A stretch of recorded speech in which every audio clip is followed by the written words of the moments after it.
I wanted to take a ride after we burned their CRP. It's had a chance to green up now.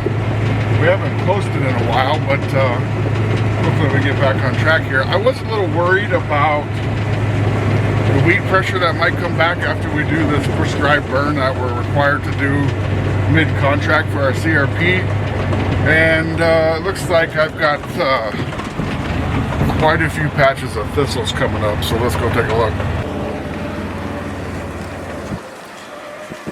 Yeah, you can see, I don't know how well you can see this, but got a pretty good patch of thistles here. Say we got 4 or 5 patches of bigger thistles. Look to be musk thistles, but we got some of this coming up.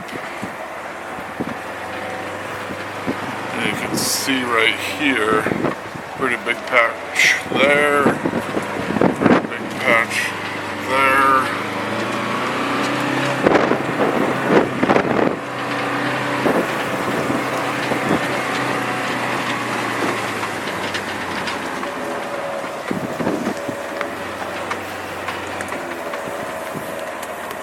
Got a pretty big patch of this, I believe it's Sourdock. We're gonna have to look for that wild parsnip, some people call it.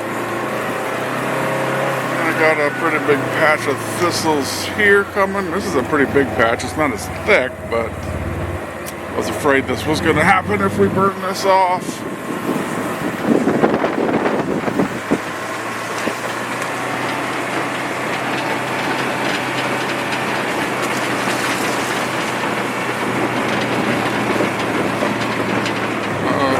You can see this or not, but pretty good patch there. Pretty thick patch here that we're gonna have to do something with. Spray it, I suppose. It's early morning now where we don't have any wind, so I'm gonna take my 3-point sprayer, which is a 50-gallon tank, and go hit those spots. So it's probably not 5 acres, but 10 gallons is the acre is what I'm going to spray, so we'll see if we can take care of those thistles.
So I ended up spraying about 5 acres worth. Probably need to mix up another couple more acres. As I got to spraying in there, I could see there was a lot more patches of thistles. Not as quite as thick as what I showed in the first part of the video, but the thistles were coming along. So it's a good thing that I sprayed that, because I saw more as I was out there on the tractor. But thanks for watching, and don't forget to hit that like and subscribe. Have a great day.